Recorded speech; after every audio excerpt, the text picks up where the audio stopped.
ব্যাংকের লোনের ইএমআই আনতে গিয়ে দুষ্কৃতীদের হাতে আক্রান্ত ব্যাংক কর্মী। দুষ্কৃতীদের গুলিতে আহত দুষ্কৃতীরাই। আইডিএফসি ব্যাংকের কর্মী কাকিনাড়ার বাসিন্দা অঞ্জন দত্ত লোনের ইএমআই আনার জন্য টিটাগড়ে গিয়েছিলেন।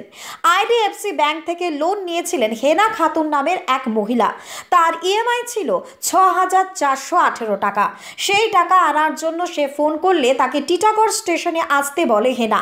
লোনের ইএমআই আনার জন্য অঞ্জন টিটাগড় স্টেশনে পৌঁছলে সুমন দাস নামে এক যুবক তাকে নিয়ে যায় টিটাগড় স্টেশন ১-৪ নম্বর প্ল্যাটফর্মের পাশে একটি ফাঁকা বাড়িতে। সেখানে গিয়ে তারা তাকে মদের আসরে বসায়। এরপর তাকে সকলের জন্য মদের প্যাক বানাতে বলে। সে রাজি না হলে তাকে মারধর শুরু করেন। সেখানে উপস্থিত হয় ৪ জন। এরপর সে তাকে ছেড়ে দিতে বললে তাকে মারধর করার পাশাপাশি তাকে লক্ষ্য করে গুলি চালাতে যায়। সেই সময় সেই গুলি তাদের দলের একজনের হাতে লেগে যায়। এরপর লোনের ইএমআই আনতে যাওয়া অঞ্জন কোনো রকমে পালিয়ে বিএন বোস মহকুমা হসপিটালে আসে। সেখানে সে এসে জানায় রিনা খাতুনের থেকে লোনের ইএমআই আনতে গিয়ে তাকে মারধরের শিকার হতে হয়েছে।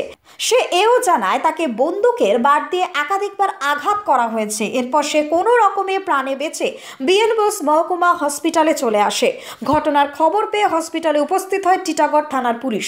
তারা গোটা ঘটনারই তদন্ত শুরু করেছে এবং অভিযুক্ত হেনা খাতুন এবং তার স্বামী নাসিরের খোঁজে এবং সুমন দাসের খোঁজে তল্লাশি শুরু করেছে টিটাগড় থানার পুলিশ।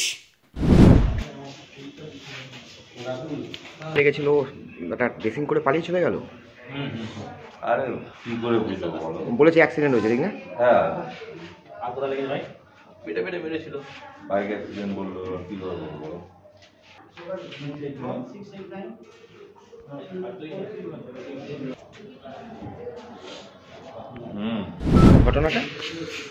ঘটনা পেমেন্ট দেওয়ার জন্য ডাকলো আমাকে।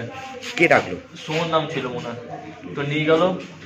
কোথায় ডেকেছিল তোমায় পেমেন্ট নেওয়ার জন্য? চিটা করে ৪ নম্বর স্টেশনে। আমি গেলাম, নামলাম। ও বললো পেমেন্টের জন্য চলো ভেতরে। গেলাম, ওরা পেমেন্ট দেবে। গেলাম, তারপর 4 জন ছিল ঘরে, মদ খাচ্ছিল। কাছে ঢুকছিলাম না, যে ঘরে ঢোকালো, ব্যাস দরজা বন্ধ করলো, ব্যাস। তারপরে কি করলো? মার ধরে কি মার, যে মারতে পেয়েছে তাড়াতাড়ি গুলি লেগেছে। কোন ব্যাংকের জন্য তুমি গিয়েছিলে? আইডিএফসি ব্যাংকে কালেকশনে। কত টাকা ইএমআই বাকি ছিল? ৬,৪১৮। সেই টাকা চাওয়ার পরই তোমাকে মারধর শুরু করে? হ্যাঁ। তারপরে ওখানে কি গুলি চালিয়েছিল? তারপর একজন গুলি চালাতে গেল, ওর হাতে লেগেছে। একজন চালাতে যাচ্ছিল আমার উপর, ওর বন্ধুটা নিল, যে বেশি মারছিল। যার কাছে টাকা পেতে তার নামটা সুমন? হেনা খাতুন। হেনা খাতুন। তারপর ওর নাম নাসির। নাসির মেনলি মারধর করেছে নাসিরই? নাসির বসেছিল, ও মেরেছে। বেশি মারছিল ওই ছেড়ে, যে হাতে যা গুলি লেগেছে। ও খুব মার মেরেছে, টানা হেঁচড়া করেছে, শুয়ে ফেলে মেরেছে, লাঠি মেরেছে, বুকে মেরেছে, পেটে মেরেছে, অনেক মেরেছে। কৃষ্ণা পালিতের রিপোর্ট, নিউজ বঙ্গ টাইম।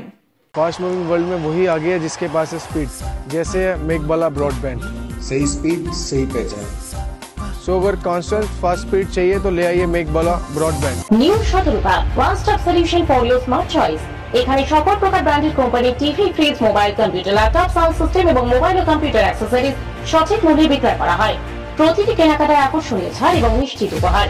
ঠিকানা ইন্দ্রনগর, সোদপুর, কলকাতা ১১০ এবং মুরাগাছা, সোদপুর, কলকাতা ১১১।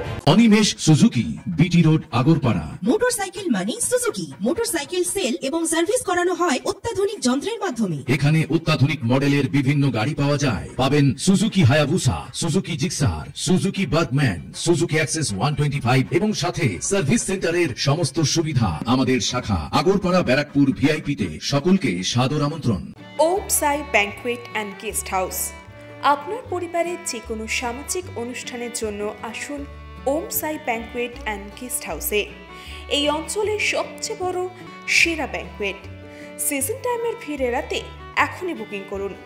আমাদের ঠিকানা ডাক্তার গোপাল চ্যাটার্জি রোড, সোদপুর, গির্জা। আমাদের যোগাযোগ নম্বর 9051714263।